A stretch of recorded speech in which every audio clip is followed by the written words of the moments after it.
We have a public hearing for the general obligation bond for RCS East and West.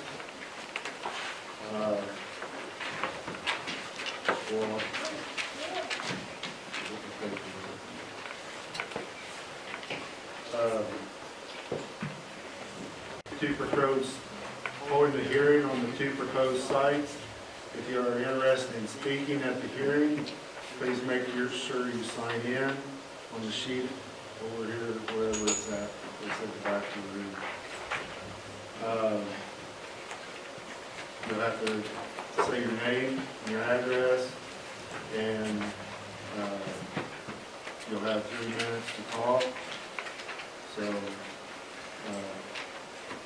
notice the public hearing published as required, legally required at this time. I'll turn it over to Mr. Jameson. Thank you, Mr. James. Pursuant to Indiana Code 20-26-7-37, before a school corporation may spend more than $1 million to build, repair, or alter a school building that will be financially by lease or bonds, it must hold a public hearing in which explanation of the potential value of the project to each school corporation and community are given. This public hearing and the adoption of the two resolutions, one for each project, is the very beginning of the legal process. These resolutions establish the financial terms for the proposed projects.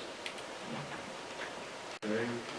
We'll hear from Mr. Jameson about the process determining and communicating the projects to the community and the need for the projects.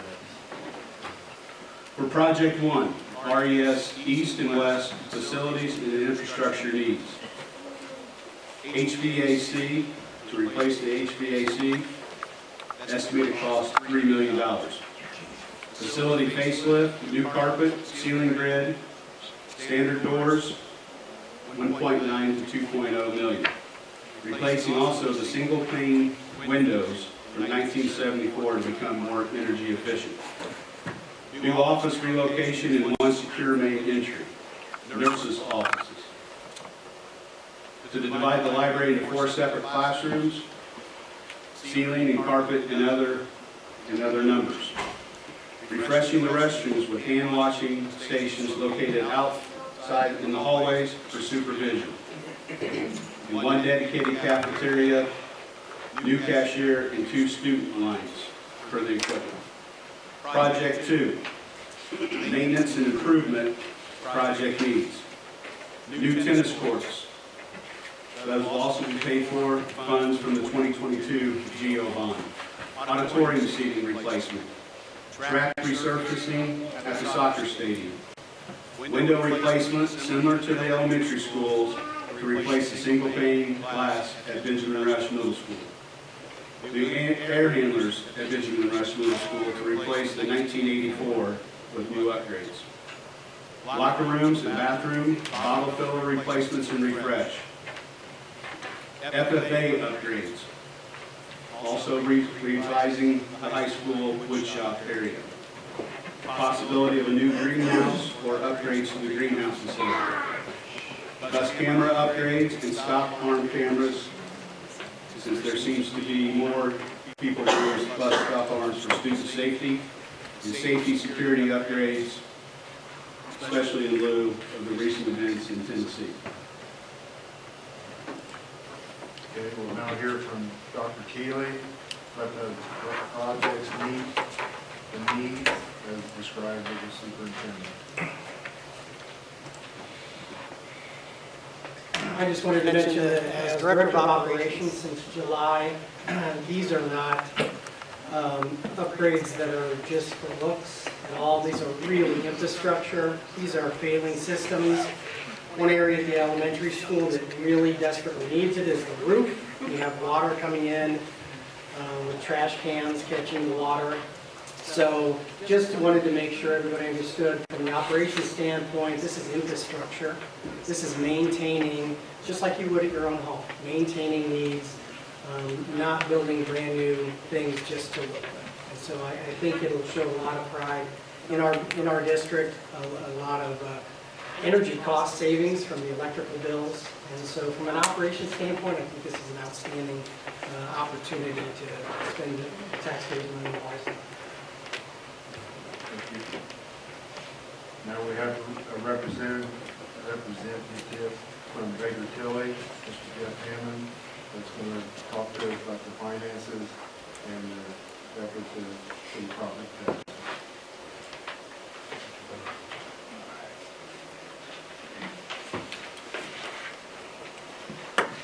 Good evening, everyone. I'm Jeff Hammond. I am with Baker Tilly, and we serve as the school corporation's municipal financial advisor. So a few slides I'm going to go through this evening just hit on the tax impact and the financial impact associated with a project of this nature. So where I would like to begin is this is a chart. What we're looking at here is a chart of the school corporation's existing bonds that are outstanding. There are 3 bonds currently outstanding. All of the bonds that are existing currently would be repaid by 2030, and this will kind of revisit this a little later in the slide, but we're going to show how the proposed project can be financed in a way that kind of wraps around the school's existing bond payments in a way to minimize any tax impact associated with this project.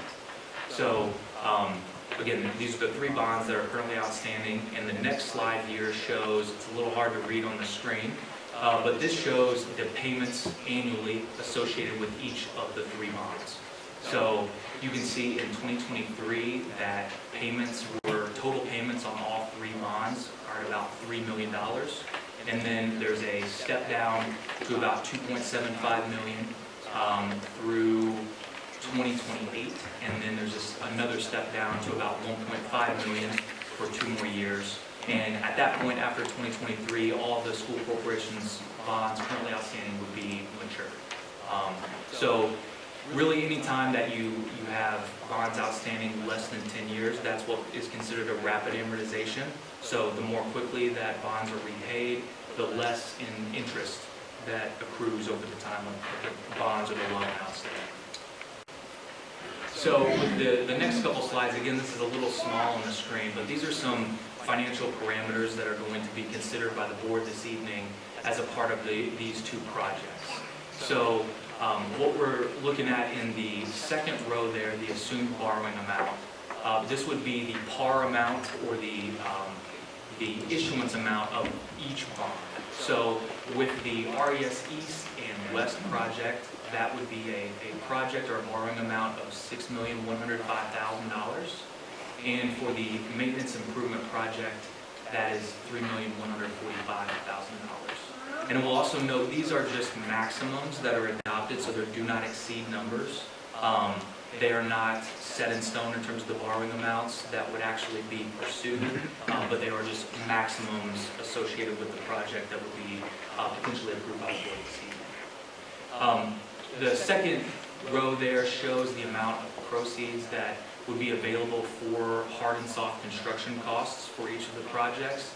There are, any time that bonds are issued, similar to in your personal lives, if you were to take out a mortgage or a loan, there are issuance costs associated with that. The banks who provide the funding have what's called an underwriter's discount that they charge, and there are also fees that are paid out to professional members associated with the issuance of a bond. So we always, at this point in the process, try to be very conservative with those estimates. In doing that, we try to overestimate the costs of these fees, because we don't ever want to get into a situation where those fees are higher than what we were approved, and then you have less dollars towards the projects. So that's a note I will add here. These are conservative estimates. We would expect that once the bonds would be sold, that these costs would actually come in less than what we're projecting here. But to give a conservative estimate for both of these projects combined, the total proceeds available to be spent towards hard and soft construction costs, we're projecting those to be $9 million for both projects. The next row here is the assumed repayment term. So in the state of Indiana, you have up to 20 years to repay a bond. And the idea behind that is that it would match up with the useful life of the project that's being undertaken. And the board and Superintendent Jameson, they've been very diligent in wanting to repay bonds as quickly as possible. And again, as I mentioned earlier, the trade-off with that is that you do pay less interest over the lifetime of the bonds. So for purposes of the parameters being considered, we've assumed just over 12 years for a repayment term. Again, you could go out to 20, but repaying more quickly means less interest that accrues over the lifetime of the bonds. So then we have an estimated total interest cost, and again, this is a maximum. So we are basing this amount on 6% interest rates. What we're seeing in the market today is well below that, more in the 4% range. But again, since these are maximum numbers, we want to allow for any kind of increase in rates that may happen between the time the project is approved and when the bonds would be issued. So if you follow in the economy, currently rates are hot topics for discussion with the Federal Reserve raising interest rates. So we just want to build in some cushion between the time that project approvals would occur and when the bonds would be sold. So again, very conservative estimates in these numbers, and that is too small for me to read. So I'm just going to pull up my notes here. We are assuming that the total interest cost for both of these projects would be $5,386,000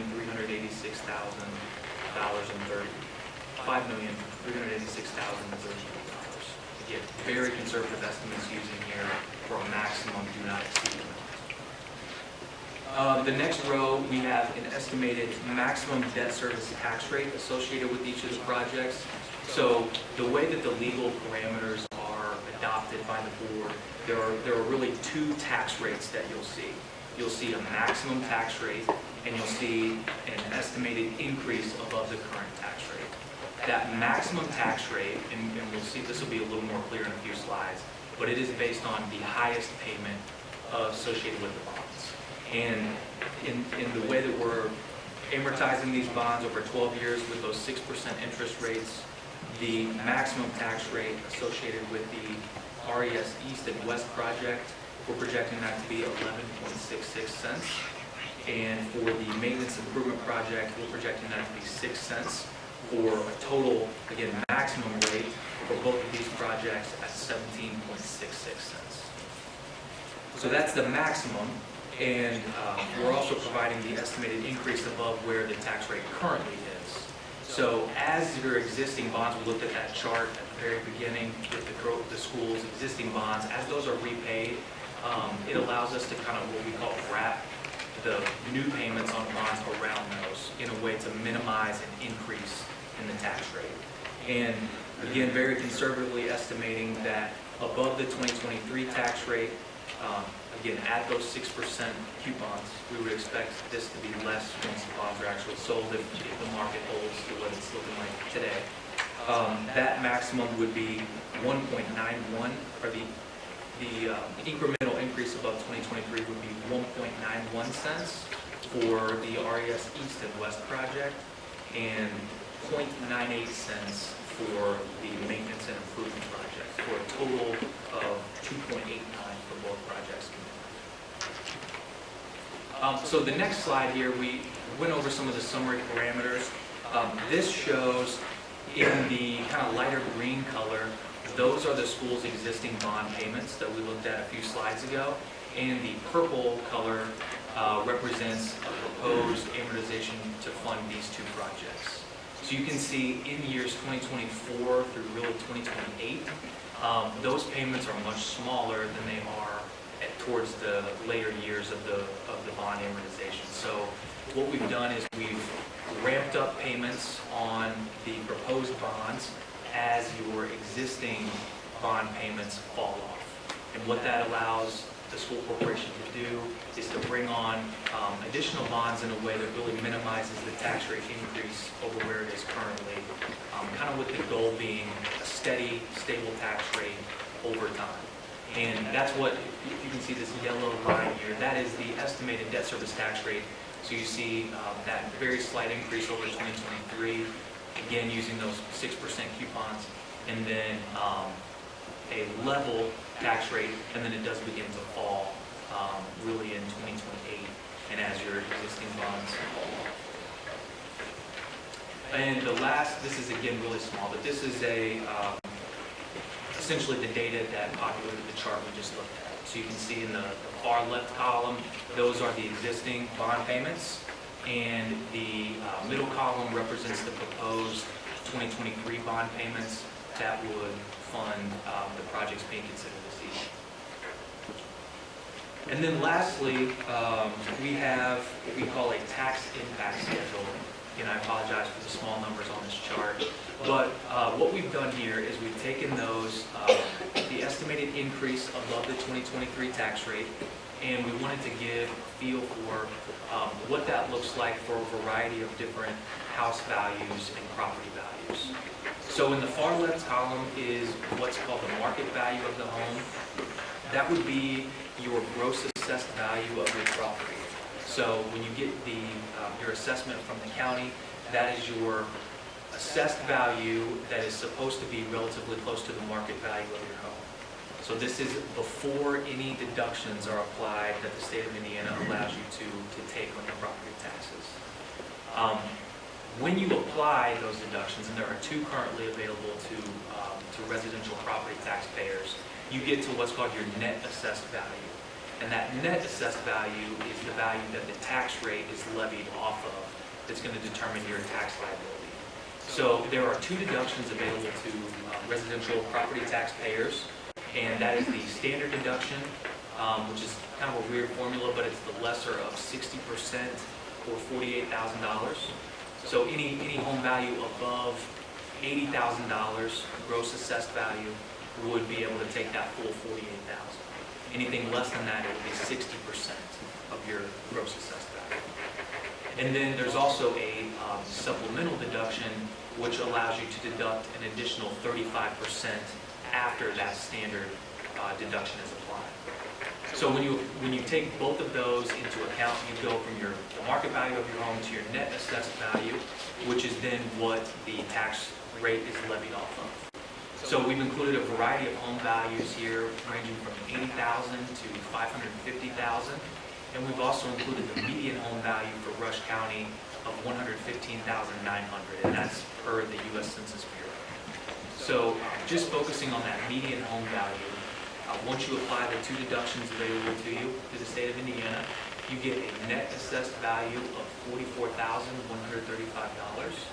And then applying that 2.89 estimated increase over the 2023 tax rate, that gets a monthly tax impact for that property of $1.06 per month, or on a yearly annual basis, be $12.76. So we've also included a variety of other home values as well, and we're showing an acre of agricultural land as well as a $100,000 commercial or rental property. For the agricultural land assumption here, we're just assuming that's assessed at the base rate for the state of Indiana, that's $1,900 per acre. And then you would have, for your individual tax bill, you would have productivity factors that would be applied to that may move that up or down. But that is based on the base rate for next year, 2023. And so for an acre of agricultural land on a monthly basis, it would be 5 cents or 55 cents per year. And then lastly, the commercial or rental property. So with a commercial or rental property, since it's not a residential property, those two deductions we talked about earlier aren't eligible to you as an owner of one of those properties. So a $100,000 property would be, you would pay taxes on the full $100,000. And for a property like that, it would be $2.41 per month or 28.9 cents per year. So the last thing I will mention is, again, these are estimates based on very conservative interest rates. There are also estimates based on assuming no growth in net assessed value. So the school corporation's net assessed value comprises all the property within Rush County. And to the extent that that net assessed value grows, the tax rate would, if payments remain the same, net assessed value grows, the tax rate can fall, because it's a formula that determines that. So last year, the county saw about 16% growth in their net assessed value, and the school's tax rate declined as a result of that. So went from about 88.92 cents in 2022 down to 81.94 cents in 2023. And a big part of that is because that net assessed value grew. So to the extent we see that again this year, these tax rates could be even less or no impact at all, depending on what that growth looks like. So again, the idea behind my numbers today are to be very conservative in these estimates and to really give maximum parameters associated with the project. That is all I have. I will be around if there are questions. Happy to answer any of those. I do have one question. Yes, sir. On the agricultural land, the 100 acres is not 100 times, the 1 acre is 1,000 times the acre.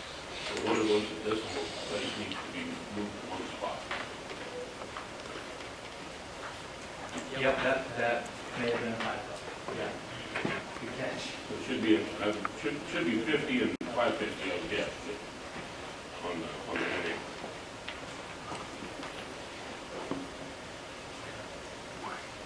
Yeah, and you can use the 1 acre as a multiplier for however many acres. So good catch. So the 1 acre is correct, the 100 acres is incorrect. Yeah, and I'll double check that, but my guess is that was a typo in this chart.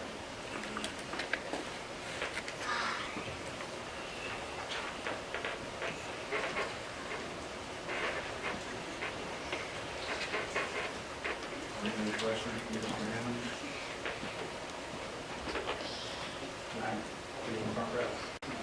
Thank you. We will now open it up to the hearing. Remember, if you speak, you need to sign in. You need to be addressed with your name, your address, limit your comments to the proposed projects and financing, and keep comments to 3 minutes. So, do we have a sign-up sheet for anybody that wants to speak? I didn't see a sign-up sheet over there other than the one to sign in. Was there a separate one for the hearing? Should have just been that one. Okay, we can get your address. Okay. So there's none on the sign-up sheet? Well, he signed that, he didn't have separate sign sheet. Basically, anybody that wants to speak can, Good. they just have to sign it and put their address on it. I didn't put the address. Okay. Do we have anybody who wants to speak? Mr. Slater? I guess I do, sir. I'm bringing it up.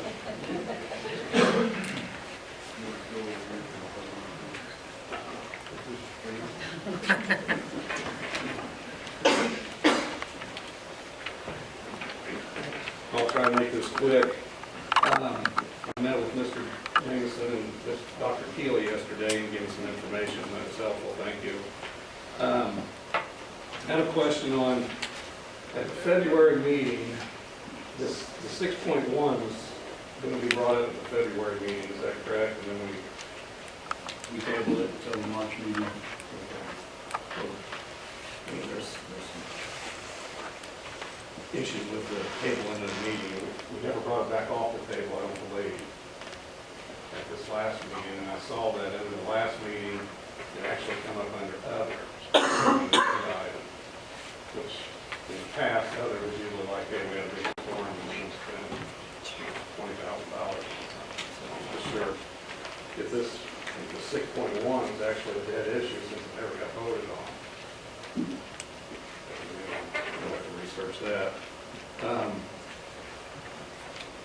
As a farmer, when we're talking about the interest rates, obviously as the assessed value goes up, and he did mention that the interest rate could go down if we keep our, I was curious at how we came up with our 9.2 million. Is that based on an assessed value or based on some estimates that we got for the two different projects, I guess?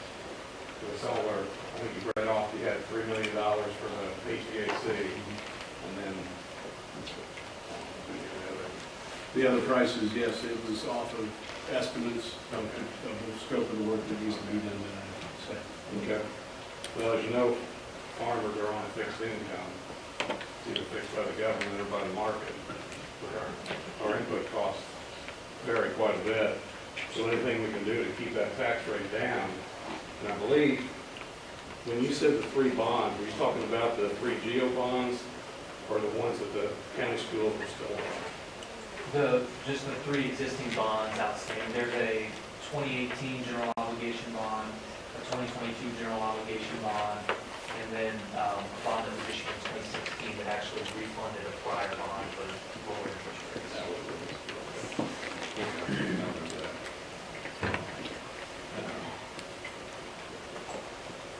Oh, well, as far as the projects go, we want to spend $3 million on replacing the HVAC stuff at RES. Is there issues with that system as far as parts availability or inefficiency or any of that? Or both of that?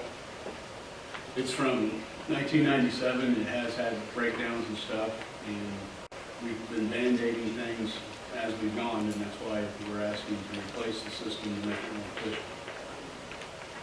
Because I know we put pressure on not too long ago on the first one. But I was wondering, if we're going to replace the windows and make those, as far as an efficiency stand, if we spend the $500,000 to replace the windows, is that not going to help our air handlers and heating and cooling be more efficient, where we may not have to spend $3 million, where we could spend maybe $1 million and that leave the controls to be more efficient? The controls is every 5 years, better one out there. And I know they haven't been updated for quite a while, but the equipment, I think, is still good. Yeah, it's also the roof. The $9 million is replacing the roof that is leaking where we have waterfalls. It's the HVAC on the flat spot. Yeah, the flat spot, yes.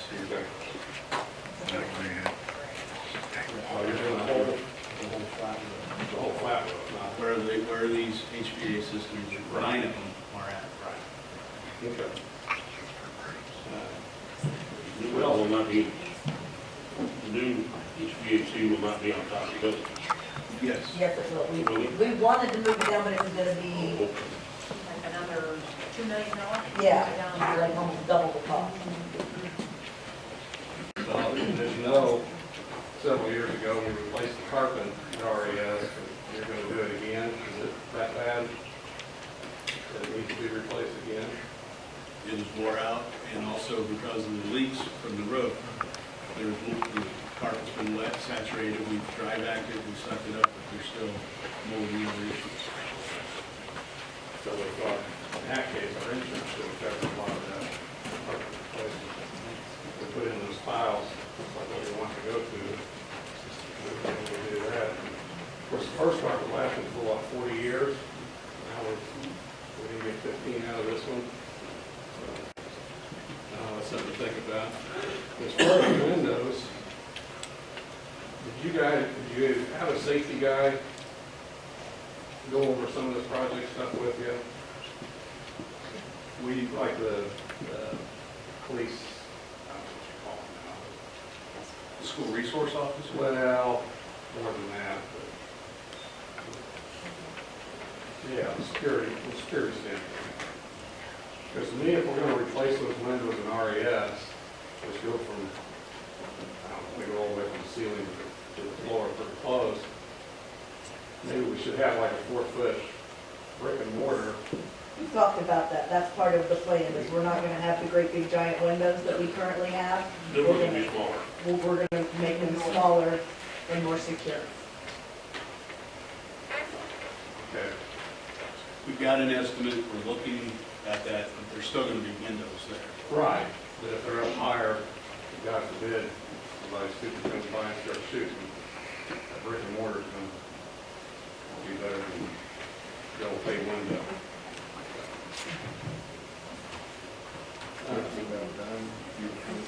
No. Pardon me? Yep, one more. Well, is what happens with our bonds if our AV drops considerably? I mean, obviously, we all feel the impact of it going up as it did. Well, surely it's got to curve down. Will our taxes go up, or will we have to, we got to keep paying the bonds, I mean, our debt service, but if we run out of tax money, we'll have to start using our operation and transportation or whatever moves money around. So what happens if we get a drastic drop in our AV? Good question. So the tax rate is it's a function of the net assessed value. So net assessed value goes up, the tax rate can go down, the payments remain the same. If net assessed value goes the other way and drops, then the tax rate will go up.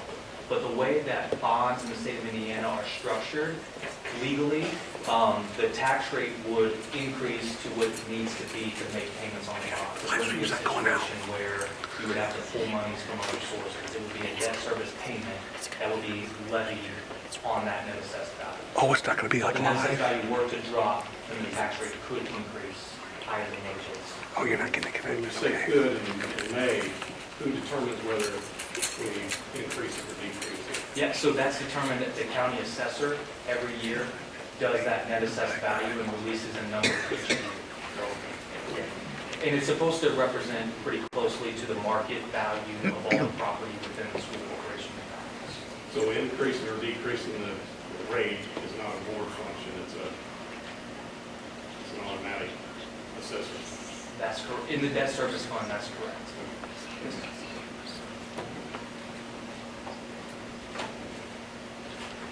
Go ahead. Is there anybody else? Yeah. I didn't sign.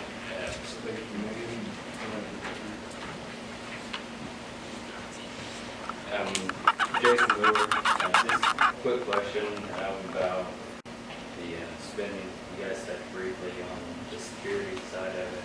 Does this know what other measures we were taking? And I've heard that the brick and mortar coming out, but some of the other unexpected was security. Right now, currently at RES East and West, you can walk in once you get entered into the building. You can go down a hallway. You can go anywhere before the office. So we want to repurpose that for more secure to keep our students safe. And where you have to enter into more of a man trap where you cannot go down and access hallways. Also, that's why we're reconfiguring of the office area to have one entry point and where our students are safe. Also, updated technology with radios, also with our Raptor system and security cameras, and where we, as you saw from the Tennessee shooting, the car that was on, there's technology out there today that will do facial recognition, also with license plates, so that anybody that is red flagged in our county and in our state, that alerts us and our school resource officer, our administrators, and also the front office immediately. Those are upgrades that we are looking at in this project. Does the Boys and Girls Club fall into that as well, or is that since it's separate entity, is that, because I know it's right there on it, it's travel from across the road to the Boys and Girls Club, so. It's a separate entity. Well, thanks for your time. Thank you. Is there anybody else?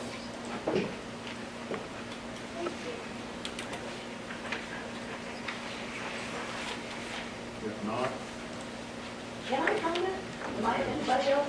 you're anybody. My name is Angie Kim. I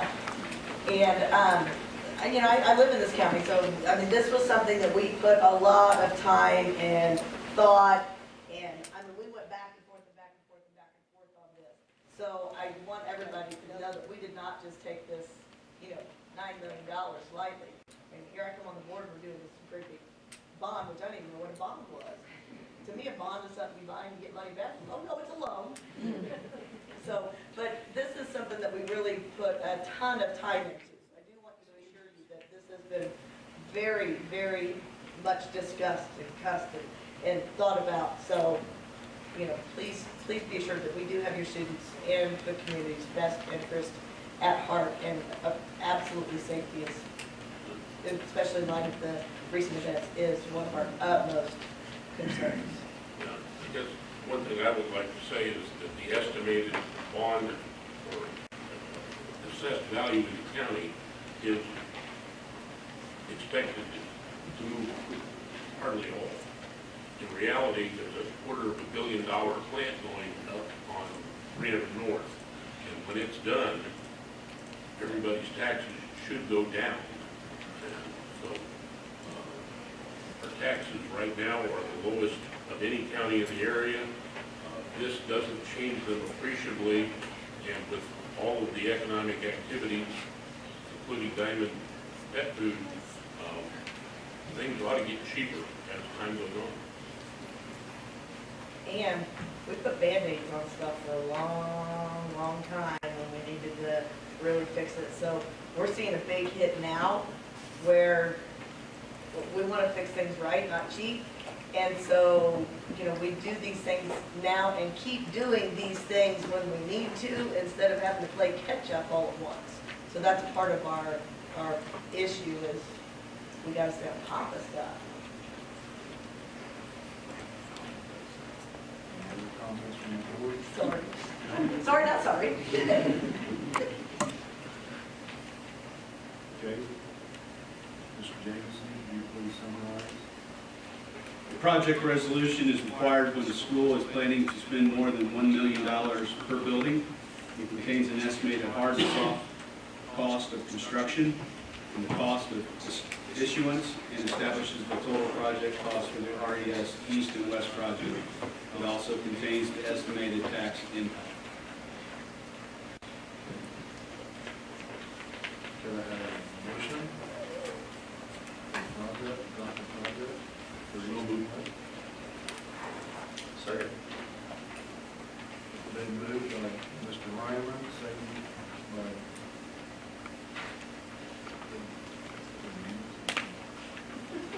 Thanks. Mr. Banks. All those in favor? Is there any discussion? All those in favor signify by saying aye. Aye. Opposed? Motion carries. Mr. Jameson, summarize the project resolution for the maintenance and improvement fund.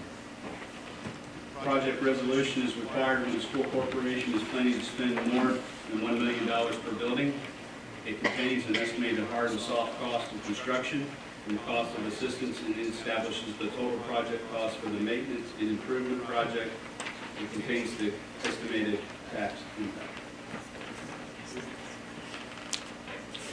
Do I have a motion for the maintenance improvement fund? Moved by Dr. Shepherd, seconded by Mrs. Jackman. We do the maintenance and improvement project. Any discussion?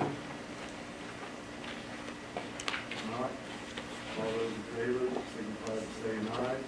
Aye. Opposed? Motion carried.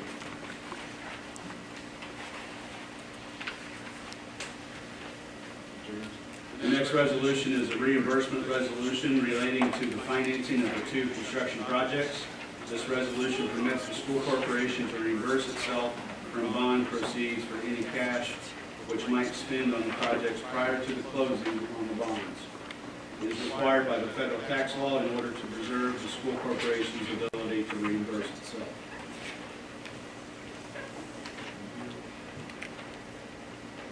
We have a motion.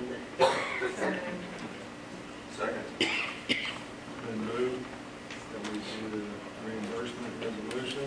Been moved by Mrs. Chapman, seconded by Mr. Banks. Any discussion? No discussion. All those in favor, signify by saying aye. Aye. Opposed? Motion carried.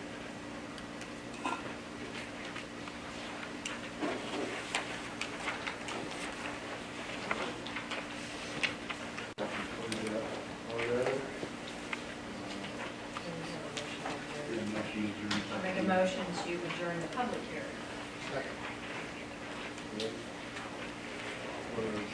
Move with Mrs. Jackman, second by Mr. Sticker, that we adjourn the public hearing. All in favor, say aye. Aye. Opposed? Motion carried. Okay. We're done pledge and stuff, so. Okay. We had 0 requests for public comment at this time, as per the board policy. Okay. Now, let's do something good. Tell me something good. We're going to start off this evening with Mrs. Sarah Maskin.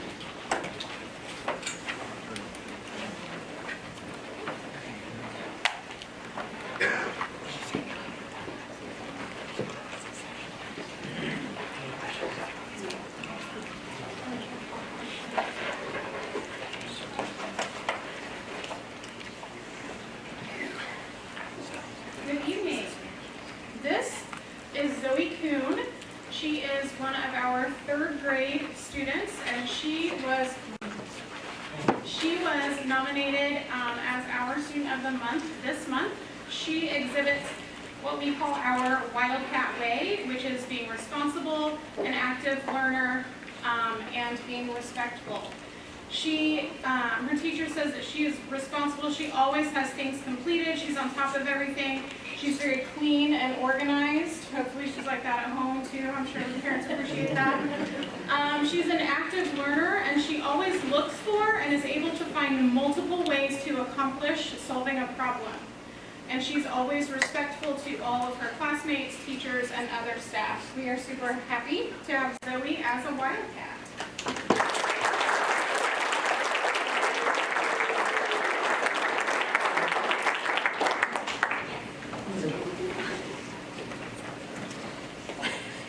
Our staff member of the month, is Mr. Tyler Benson. Tyler is fantastic with all of our students. All of the kiddos love him. Many, I would say most of our students are excited when they get to interact with him. He works hard to make sure that all of his students are learning. He develops lessons and culminating activities that are engaging for his class. Tyler adds a positive outlook to our school culture. He is always willing to step in and help with committees or programs to help make our school a better place. He has been a positive mentor for several first-year teachers in our building. He's an active participant in all school functions and events.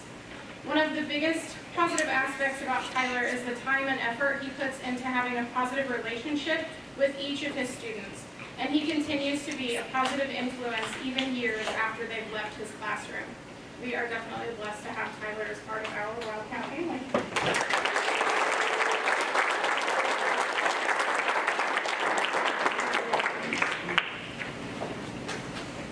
And Mrs. Wilson, she's on it. Good evening. So first of all, I want to recognize our student of the month.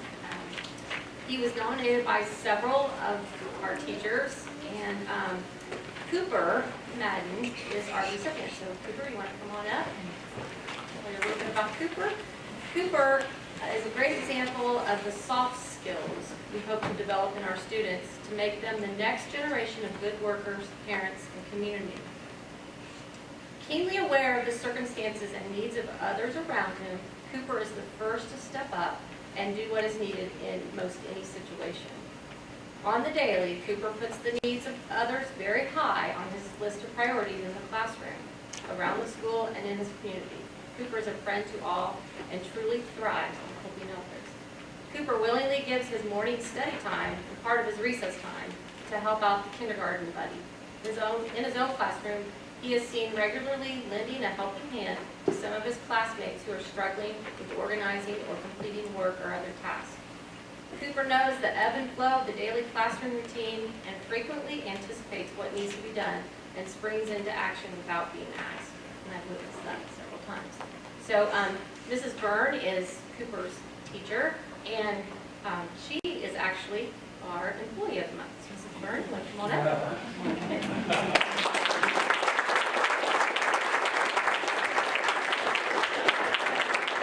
Mrs. Byrne was nominated by several colleagues for our Outstanding Employee of the Month. And, you know, Mary is a true leader. She never gives up on a student. Her class is a place where students show respect and they feel safe. Mrs. Byrne works hard and is dedicated to her work. Mary's a great mentor. She will help anyone, and she gives great advice to others. Mary's students are ready to move on to the next level at middle school when they leave Mary's classroom. She's an asset to Rush County Schools, and I'm very happy to recognize her for the dedication that she gives on a daily basis. And on a side note, Mary and her husband John have been married for 36 years. And you know that if you're in education, you know that spouses are the backbone of, and it gets us through each day. And you only know that if you're in education. But John and Mary have been married for 36 years, and today is their anniversary. So, you know, what other way would you want to spend it? But money. and I will say, this little note was handed to me anonymously this afternoon, and it says, John said that they've been happily married for 8 years. He also said that he bought Mary tickets to Hawaii for their anniversary, but of course, it's a one-way ticket. Okay, but congratulations.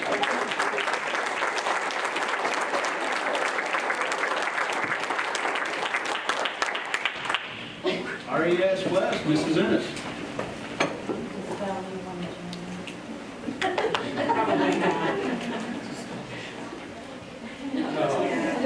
I would like to recognize Isabella Boer, a third grader at RES West.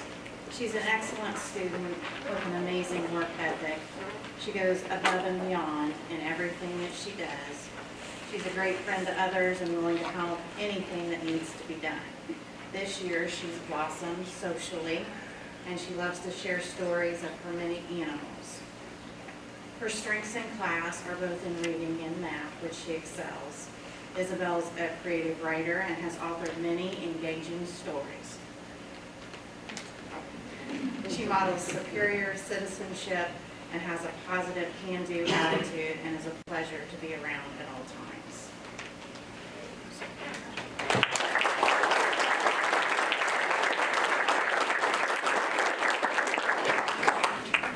Mrs. Schroeder, would you join me at the podium?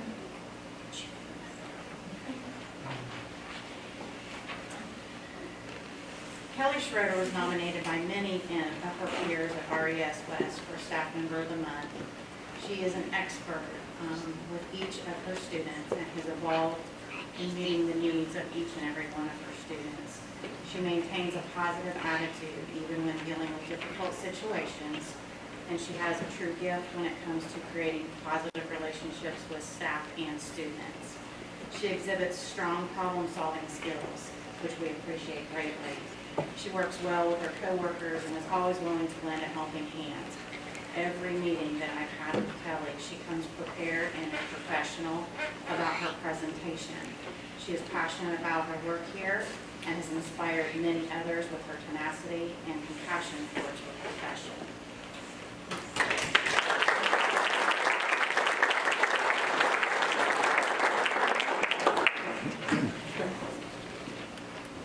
And I'm going to pretend I'm from RES East as well. Mrs. Tilley was unable to join us. Macy Wilson. Macy, I think, brought the largest fan club I've ever seen.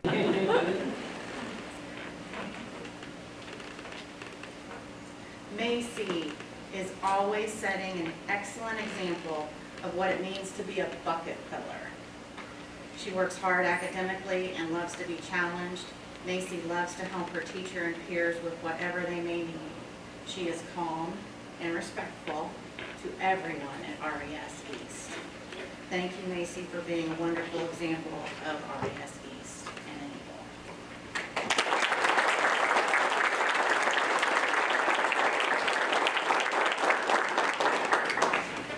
Mrs. Jackman, would you like to join me? Mrs. Jackman goes above and beyond to provide structure and support for staff and students at RES East. She is very kind and caring. Mrs. Jackman is a problem solver and never hesitates to jump in when help is needed. She is a trusted adult to many and sets a great example for others.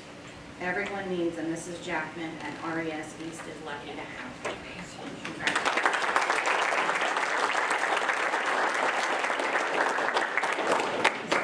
Thank you, Mrs. Ennis, for filling in for Mrs. Tilley. All right. Benjamin Rush Middle School, Mrs. Scheidler.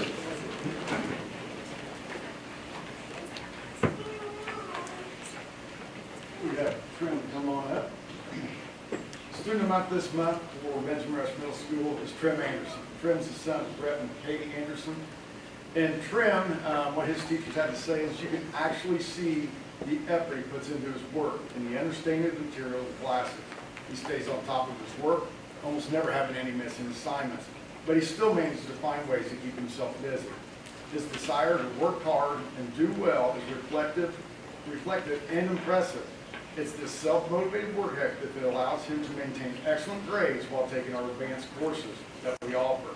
Mrs. Baker, his advanced language arts class teacher, says, Trim brings an infectious, can-do attitude to class that benefits everyone around him. I appreciate how much and how hard he works to improve himself as a reader and a writer in ELA.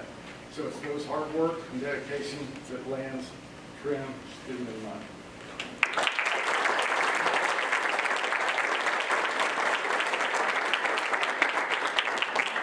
Staff member of the month, Mrs. Gurley, if she will come on up. Mrs. Gurley is a Benjamin Rush special education teacher specializing in emotional disabilities and also a behavior consultant for our school district. The nominees or the nominators state she has a smile for everyone, always. She's there for any student that needs her, so they can cry, vent, or laugh with. She's an advocate for all, no matter the circumstances. We all appreciate everything she does. Mrs. Gurley deals with some of our most challenging students. She displays patience and works on plans with those students to manage their emotions and maximize their educational experience. She also takes her talents to the elementary level, which we don't really like losing her all that often, but she does, and she does great work there, working with those same students with behavioral and emotional issues. This also, though, provides an outstanding balance and ease for those incoming 7th grade students when they transition to our building. They have a familiar face, they have the skills that they've been working on, so we appreciate that. In addition to her valuable student experiences, Mrs. Gurley also sponsors both our student council and our BRMS cheer block. She's an excellent resource and person at Benjamin Rush Middle School. Congratulations.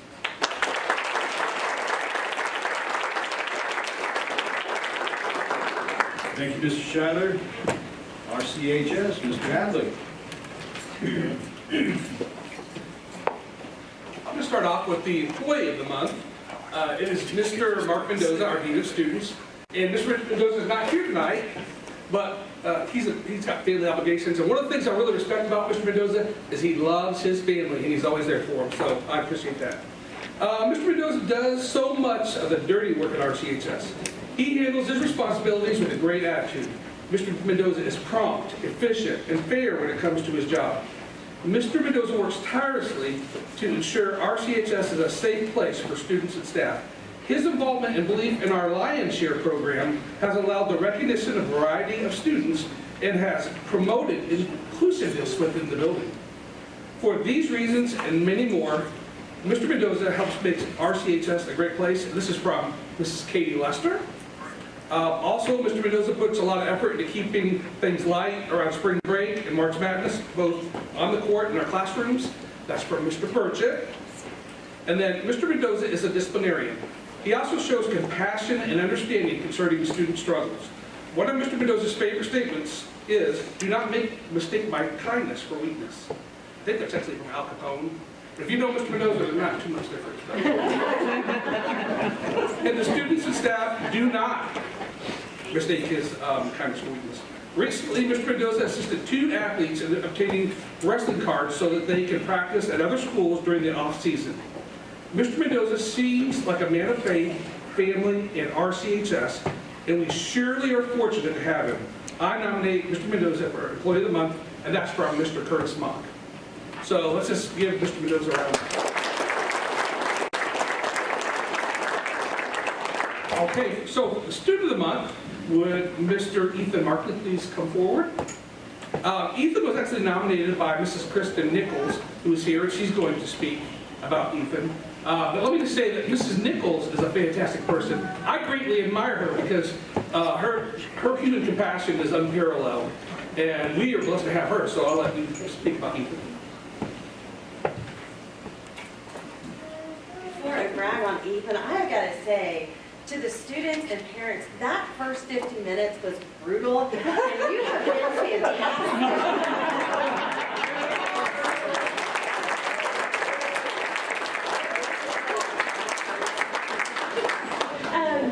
So Ethan, I got to tell a little about Ethan came to me in a little bit of a credit crunch this year. He started in his 4th year of high school, but was technically a junior. And so he came in with a real determination to graduate. Now, I don't know if that was an internal motivation or mom really motivated but we were going to get that done. And Ethan has been able, so he became an official senior in November of this school year and has earned 11 credits in the credit recovery program to graduate in May.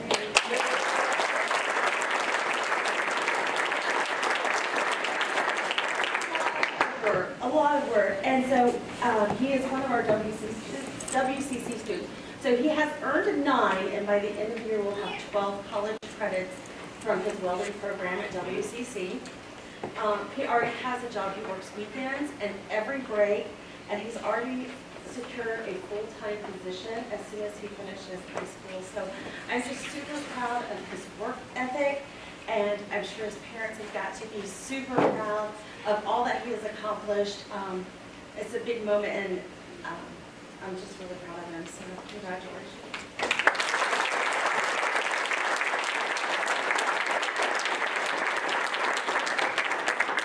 Okay, as the proud principal of RCS, I also have the pleasure of recognizing a couple more students. So Nick Hoeing and Kate Stahl, would you please come forward?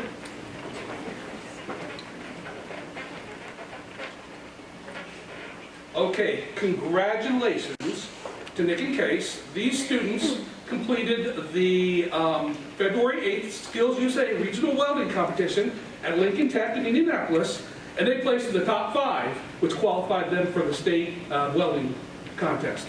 Now that is coming up on April 14th, and Case is preparing to complete. But Nick has something, he's not going to compete, but he actually has something really cool. So I'm going to let you tell everybody. Nick, come on. I'm going to another welding competition at a college I'm going to for a scholarship. How much is it? $14,000.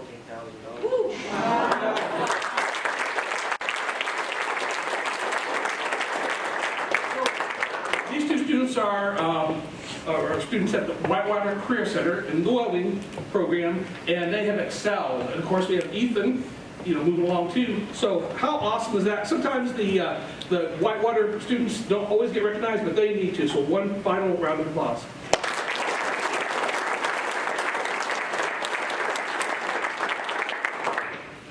Thank you, Mr. Hadley. And after the grueling 50 minutes,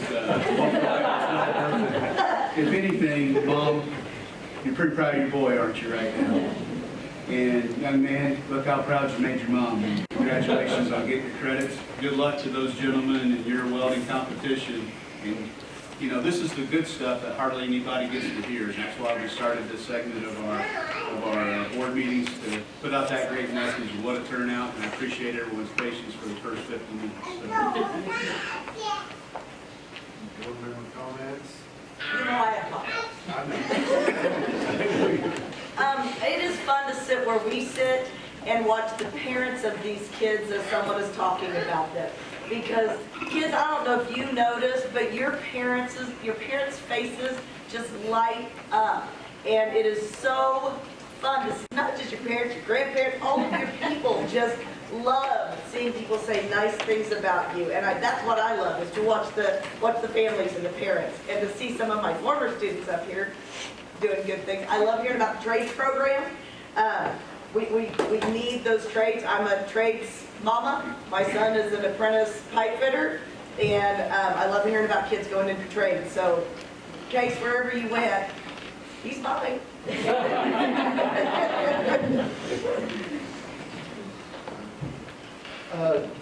Kind of to reiterate what Angie said, congratulations to all the students. Great job. I said it before, it's fun, favorite part of the board meeting. Seeing everybody come in here, getting to hear what you guys accomplished. So congratulations to you. Staff that was here tonight and got an award, thank you for all you do, especially this time of year. I know spring break is just over and you've got 6 weeks and they're probably the longest 6 weeks of the year. So good luck to you, but thank you for what you do. Thank you for enduring with us on, as we go through that. But it is a big deal. It's $9 million. But I want to reiterate that we aren't building phases of school here. We are fixing severe deferred maintenance. And it needed done years ago, but it's got to be done now. I was at one of the things and I stopped and talked to Julie Ennis, and as I was leaning on her desk, she had a bucket behind it and rain was coming in. She's the principal. And her office has a leaking roof. So, we're going to try to make it better. We're going to get the things we need fixed. But safety is a number one priority for us. And we're going to continue to work at that. So, it's a lot of money. It's a really good thing. We've had a lot of discussion and thought on it, and we certainly don't want to burden anybody with any more tax. There's none of us that like that, but it's a cost we have to do to, as a community, continue to improve and grow. We've got to have private schools. We've got to have a good situation for children to learn in, and we've got to provide a good work area for the teachers to be there so we can attract new teachers to come and be a part of that. Thanks for being here. Just a couple of things. The new RES school is 50 years old this year, and that's the reason that performed well, but it's got some age on it. We also it was built before computers, built before fiber optics, built before our concerns grow every week on school security, and it's time to bring it into the 20th century, 21st century.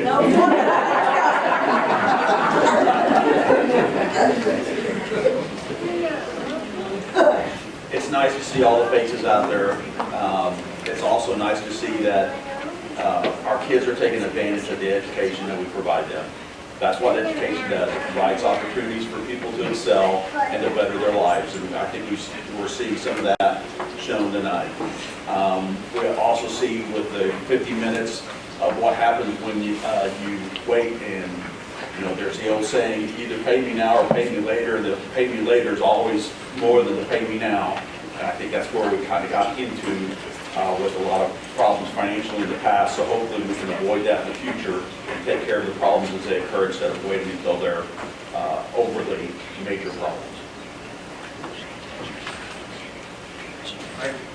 Telling something good is dear to my heart.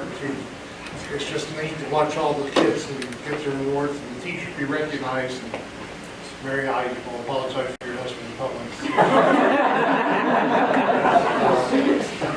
Good luck to all the staff on the next 6 weeks. The spring break is not long enough to get you ready for the next 6 weeks. Have fun and hang on. So, congratulations to the band. Our directors take it through Florida every year, and I'm sure that's a very daunting task, and not every year, not every 4 years. But it's a really cool opportunity that they get to do that, and not a lot of schools get that opportunity.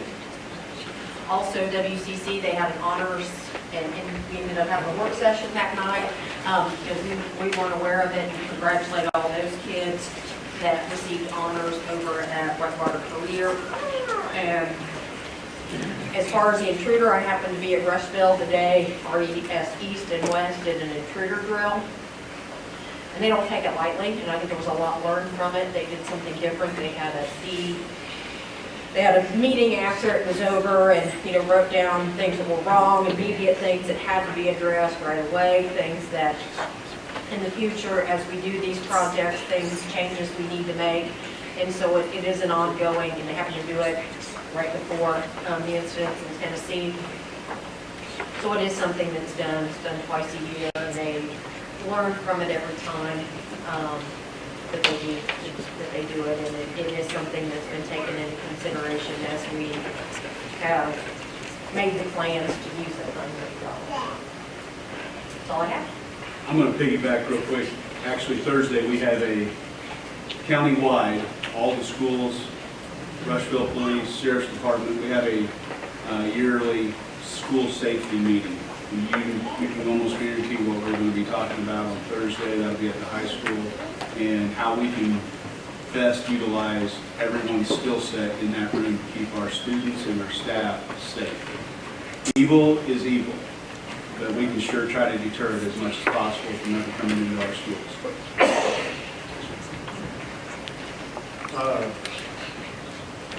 Glad everybody's here. Good to see all the students to be recognized. Family that I have here, had a niece and a nephew get recognized. That's great. I know most of the other kids, some of the other kids have got recognized. So you all did a good job. The FFA, they represented here, thank you. They had the district right after our last meeting, I think it was the same week.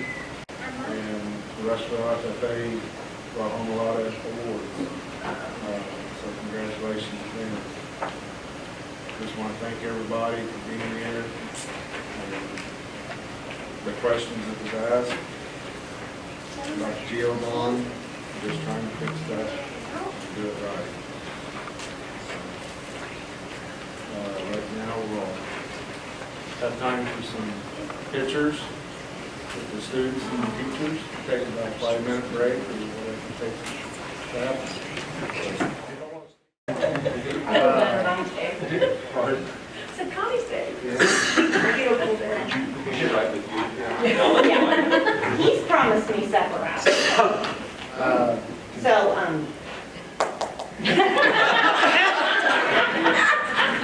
Consent items. Okay. First, going to start off with the out-of-state and overnight field trips. The first one is the RCHS boys soccer, the Anderson soccer team camp in Anderson, Indiana, July 14th through the 16th. The second one is the RCHS Lady Lions basketball D1 camp at the University of St. Francis in Fort Wayne. That is June 23rd through the 25th. The RCHS FFA to Washington, D.C. for the Leadership Conference. That is June 6th through the 11th. How many people says Did not have it on the list that I saw, so I do not know. I can get you a number. As we, items F, G, and H were covered in the previous, in the public hearing on the general obligation bonds. We had these items listed as part of the agenda to the public so that we were transparent that we were going to be holding a public meeting and discussed in tonight. So no action is needed on items F, G, and H that was listed in the public agenda. I is the important dates. Our next regular board meeting is 7 p.m. on May the 2nd here at Central Office. The last student day is coming up very quickly, May 19th. Teacher's Record Day is May 22nd. May 29th, the Central Office is closed in observance of Memorial Day. And the grand finale of the school year is graduation on June 4th at Henshaw Field at 8 p.m. Listed under other items, vote on the resolution to make Rushville Elementary East and West into one school and called Rushville Elementary. After much discussion and deliberation on this topic, I would like to thank all stakeholders for their opinions. It is my recommendation to the board to move forward with making RES East and West into one elementary school. So moved.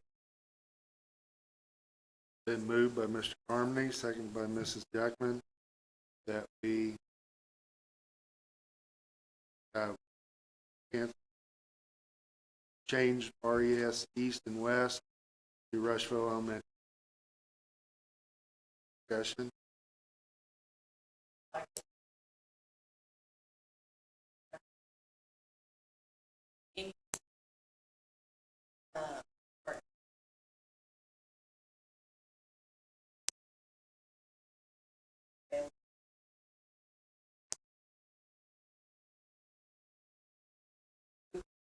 Principals that this been a couple places, but school wise, I never understood why 2 under 1 audit, overwhelming staff question. If change is hard, but best of staff and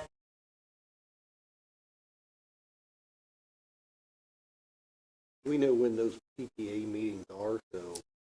yes, it was on April 8th. Okay.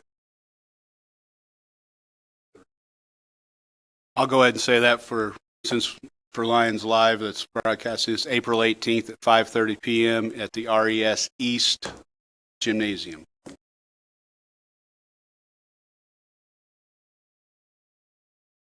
Other comment? Vote. All those in favor signify by saying aye. Aye. Opposed? Motion carried. Item B under other is approval of the Rush County Multi-Hazard Mitigation Plan. I seek the board's approval for the Rush County Schools' supports of the hazardous mitigation plan moving forward and wish to adopt the Rush County plan as stated in your packet. And I think that's the one you're referring to as 92 pages of pure joy.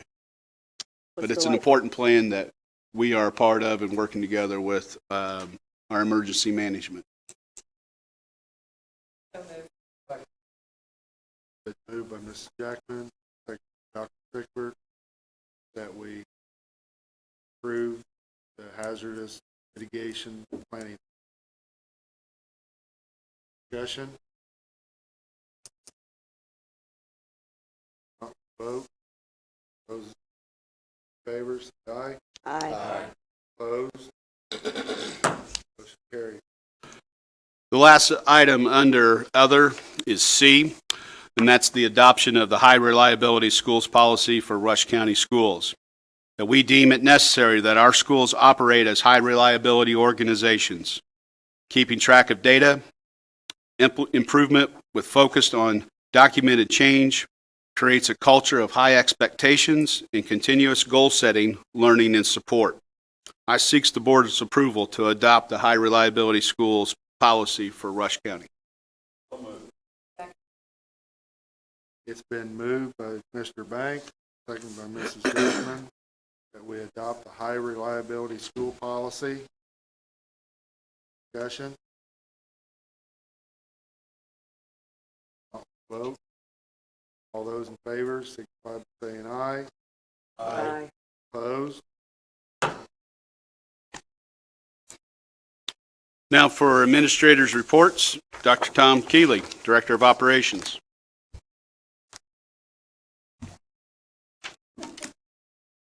I provided a operations report that was detailed in maintenance, custodial, grounds, and transportation. As you can see, we had a lot of work that was done not only in the cafeterias, but also lines out at Milroy, painting out at Milroy. A number of things happened over spring break. So that was outstanding.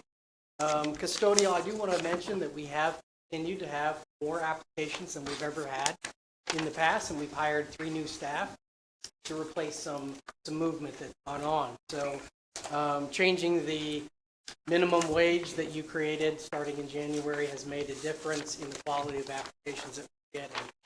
Grounds, they've been outside fertilizing, thatching, doing all kinds of things, and again, they're working really hard on the ball fields to have those ready for the spring season.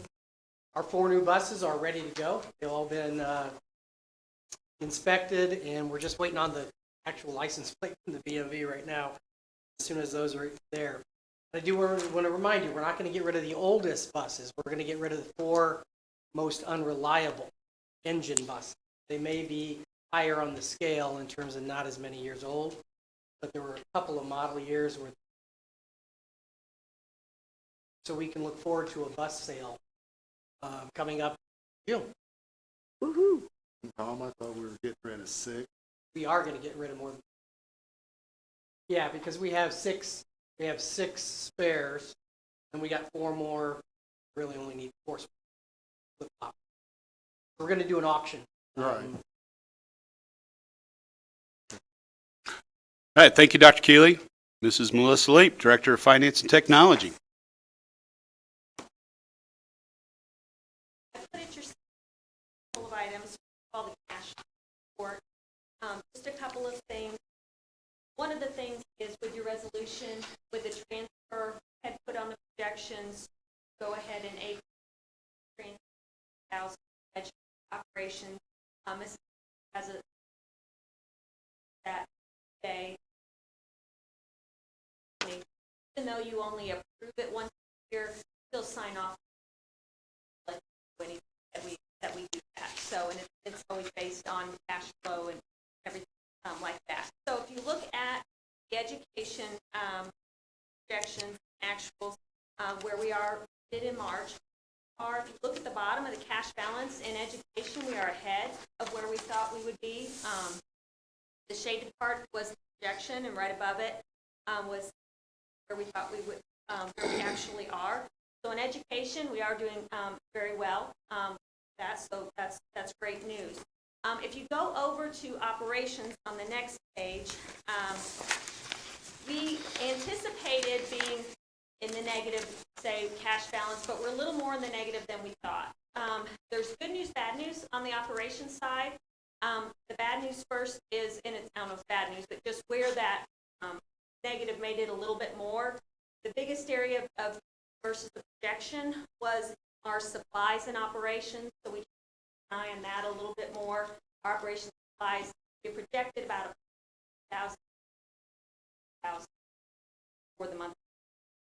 So what does that encompass? That encompasses anything that's not specifically for the education in terms of supplies. So a lot of the maintenance, a lot of the education and those types of supplies that we have to supply. Any of those things that are educationally based but have to do with their operations. So just need to. Now, the really good news, if you look at this up in our revenue, if you remember last month, you voted that we transferred money into trust. And if you look at the line item that shows interest up at the top in revenue, in February, our interest was about $2,000. Look at March, we were at $9,000. So if you look at the last page in this packet, this shows you what we have done in Trust Indiana this month. I transferred the money over, the $3 million over on March 13th. And from March 13th, March 31st, our interest was almost $7,000. Wow. So this was a very good move, very significant move. So the rates have been very good. Trust Indiana does a great job. I know that she explained to you how all that works, everything, but we're at a good time to be putting that money in. So great to see some revenue there just based off the money we have. So that's something I wanted to show you. And then there was no change in debt service. We didn't make any. And then also I put it, of course, you asked about the energy bills. Michelle Colstock in my office helped me pull all the bills that we could find. A lot of them we'd already gone through the audit process. All the ones we could find. What we did, we pulled the kilowatt usage, and then below each one we put, based on the total bill, the kilowatt amount per kilowatt that we were billed for those months. I'm looking forward to getting this April bill because last April's bill, there were holes, what they gave us kilowatt-wise, but on each bill, they tell you what last year's was. So I will fill in those blanks that are in yellow for next time. So what I plan to do is just to update this month, give you where we are wise. Not significant at this point. Some months more up and down with that, but hopefully we'll those up as we go on. But like I said, I'll just update chart full stock goes, pull that off the film print chart in here.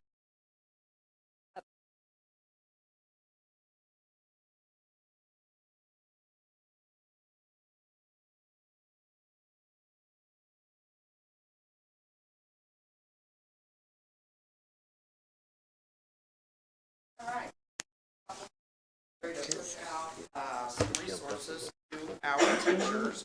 The first of which, our Indiana Resource Center that covered all of our IE training is now revamped.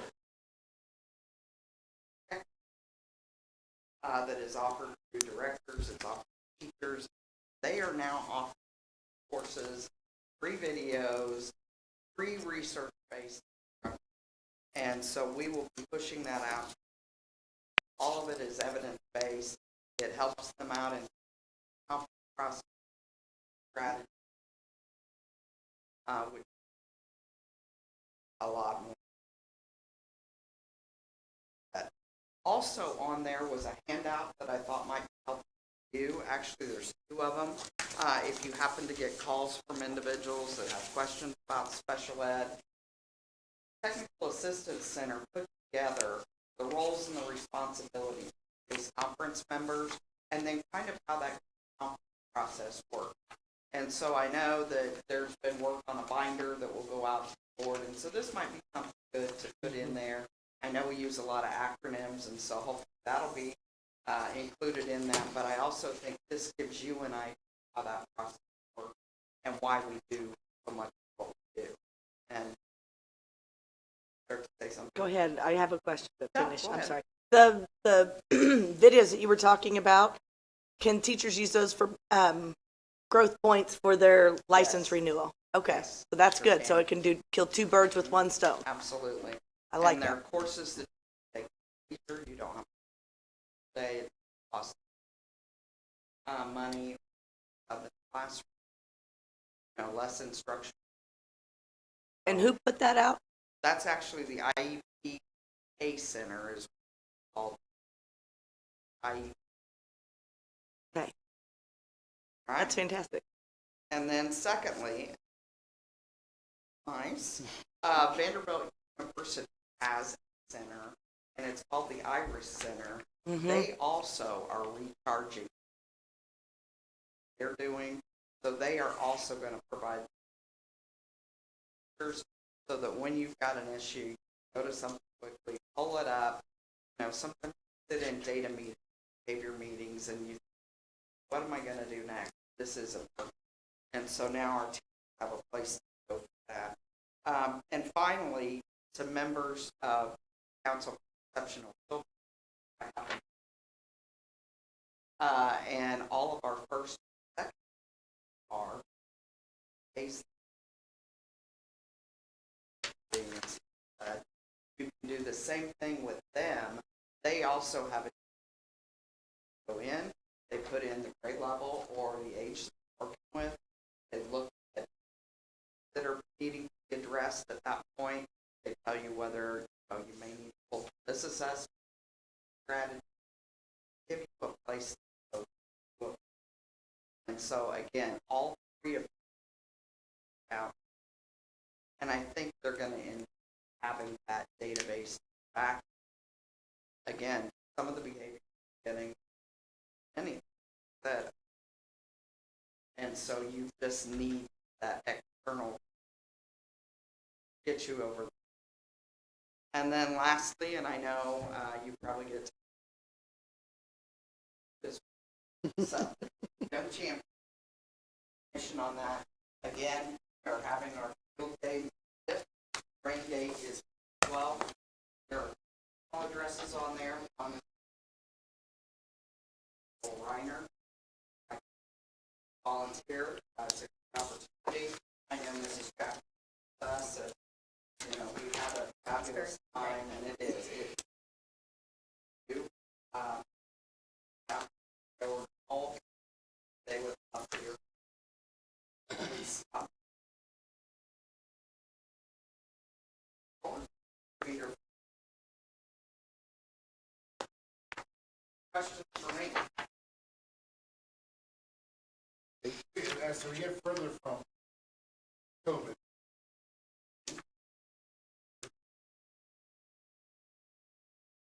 I'm going to.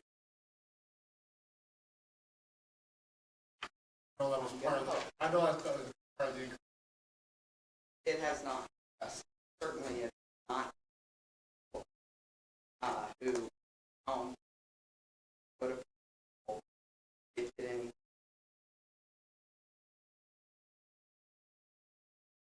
So they are coming into us much younger age, not ready. They've got no. Our kindergarten. Bigger issue. Yes. More It's so our than the younger older kiddos.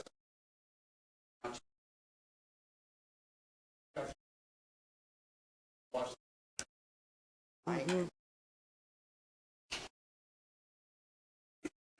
up? Thank you, Mrs. Nicholson.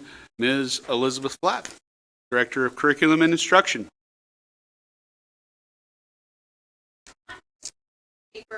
April board meeting, curriculum/testing, and this is just really quickly just going over some things that are happening. So curriculum-wise, looking at some upcoming events and training, we're working on getting elementary teachers with Orton Gillingham training. This is supporting the science of reading, and science of reading, if you've been looking at the sessions, they're really talking through those different things, the phonics instructions. We're just making sure that we are keeping current with educational strategies based on what happening. I mentioned last month about the Department of Education standards reduction and prioritization. So I just included just a little blurb that was given from the DOE talking about they're going to bring that new list of standards. Public comment is now closed for that. I think the early learning foundation standards are still out there. Public comment. They're going to bring that new list of standards to the board June, and then we'll find out if that was approved or not. And then I'll be working with the elementary, middle school, high school, so we can kind of adjust, make sure we're covering those new standards. The revamped assessment is not going to be built by 6, so we still have some time to work through those. With high reliability schools, had level 1 surveys that were sent out to parents, staff, students, and those are being gone over with district team and the representative looking through those to develop that action. Testing wise, I just listed some of the things that were happening the month of April. iRead, we are finished. Locally, we're looking at that data, principals are looking at that, and once that is published, I'll be able to share that information. And then we have iLearn. A couple months ago, I mentioned I Am, and that was, someone had a question on that, so I just included what that test is, just for your information, and then just other. I have a question. The summer training for the elementary teachers, do the high school or junior high teachers have any training that they do in the summer, or is that just elementary? Right now, with the science of reading training, that's just elementaries. Middle and high school will be looking at curriculum mapping and those types of things, but not every single teacher will have something. So like last summer, I met with math, and we that with Bill, so I know the high school uses their summertime to get their PD team together. That's last summer, so it all depends. Okay. Okay. Thank you. Mrs. Nancy Schroeder, Grant Coordinator.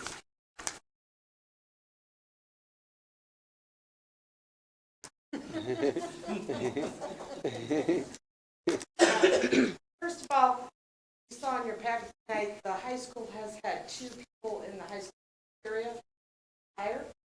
have advertised for those positions. I've gotten 3 applications, we will get 4 in. Yeah, they are working on filling those positions. Ms. Flack and I had an opportunity through our 3E grant go to the World of Work, San Diego. Schools in San Diego have really been immersed in this for about 8 years. Gave us some great ideas on how to improve career education, career exploration, K through 12. And that is what our 3E focus is. So brought some good ideas back to that. ESSER grants have a federal report due here at the end of the week. I'm in the middle of that. And starting in June, we start the grant all over again. Get a lot more grants. All right. Thank you, Ms. Schroeder.